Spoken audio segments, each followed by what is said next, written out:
అందరికీ నమస్కారం. తెలుగు రాశి ఫలముల ఛానల్ కి స్వాగతం. సింహరాశి వారికి జరిగే శుభాలు అశుభాలేంటో తెలుసుకుందాం. ఈ వీడియోని తప్పకుండా చివరి వరకు చూడండి. ఈ వీడియోని ఇంకా లైక్ చేయకపోతే వెంటనే లైక్ చేయండి. ప్రతిరోజు మీ రాశి ఫలాలు అందరికంటే ముందుగా తెలుసుకోవాలంటే క్రింద కనిపిస్తున్న రెడ్ కలర్ సబ్స్క్రైబ్ బటన్ ని క్లిక్ చేసి ప్రక్కనే ఉన్న బెల్ బటన్ ని యాక్టివ్ చేయండి. అలాగే ఈ వీడియోని తప్పకుండా మీ మిత్రులందరితో షేర్ చేయండి. ఈ రోజు మీ మీద ఒక స్త్రీ పగబట్టి హాని చేయాలని ప్రయత్నం అయితే చేస్తుంది. మరియు మీ మీద ఒక స్త్రీ ఏడుపు కూడా ఉంది. మీ వ్యాపారం మరియు అభివృద్ధి మీద ఏడుస్తుంది. జాగ్రత్తగా ఉండండి. మీరు ఈరోజు మీపై కేంద్రీకృతమైనటువంటి విషయాలు జరుగుతాయి. సంతోషకరమైనటువంటి ఫలితాలు పొందే అవకాశం కూడా ఉంది.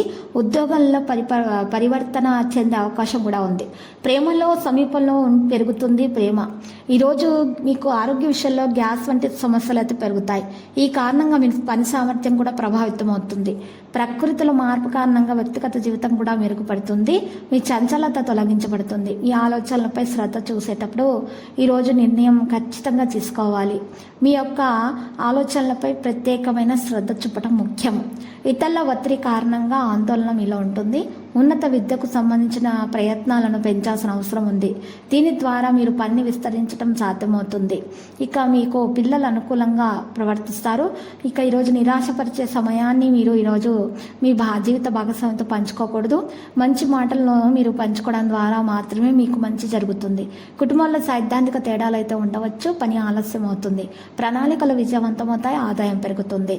ఈరోజు కొంతమంది ప్రముఖులను కలుసుకుంటారు. సానుకూలంగా ఏదైనా ముఖ్యమైన సమస్య, గందరగోళ సంఘటన సమీప వ్యక్తిని సంప్రదించడం ద్వారా తొలగిపోతుంది. సానుకూలమైనటువంటి గౌరవప్రదమైనటువంటి సమయం గడపగలుగుతారు. మీ చుట్టూ ఉన్నటువంటి వ్యక్తులు సంభాషించడం ద్వారా మీరు తేలికగా భావిస్తారు. ఈరోజు గొప్ప సమయం గడపగలుగుతారు. రోజువారీ పనులతో పాటు మీరు ఇతర పనులను కూడా చాలా తేలికగా పూర్తి చేస్తారు. లక్కీ సంఖ్య 26. లక్కీ కలర్ అయితే లేత గోధుమ రంగు. మరి ఈరోజు పరిహారంలో మీరు దక్షిణముఖం కూర్చొని ఒక అద్దం తీసుకొని ఆ అద్దం ముందు 8 జాజికాయలు పెట్టాలి. శత్రువుల గురించి ఆలోచించుకుంటూ ఆ జాజికాయలను బుక్కుతోటి అద్దంలో చూస్తూ కాల్చాలి. ఇలా చేసిన తర్వాత ఆ కాల్చిన జాజికాయలను నల్లటి బట్టలో వేసి పారనీళ్ళలో వదలటం ద్వారా మీకు శుభప్రదంగా ఉంటుంది. దోషాలు పరిహారం అవుతాయి. ఆ తర్వాత మీరు వెంకటేశ్వర స్వామి ఆలయ దర్శనం చేసుకోండి. శుభప్రదంగా ఉంటుంది. ప్రతిరోజు ఈ విధంగా రాశి ఫలాలు తెలుసుకోవడానికి వీడియోని తప్పకుండా లైక్ చేయండి. క్రింద కనిపిస్తున్న రెడ్ కలర్ సబ్స్క్రైబ్ బటన్ ని తప్పకుండా క్లిక్ చేయండి. లైక్ మరియు సబ్స్క్రైబ్ చేసిన వారికి ఈ రోజు ఏదో ఒక శుభవార్త వినాలని నేను దేవుణ్ణి ప్రార్థిస్తున్నాను. Thank you for watching this video.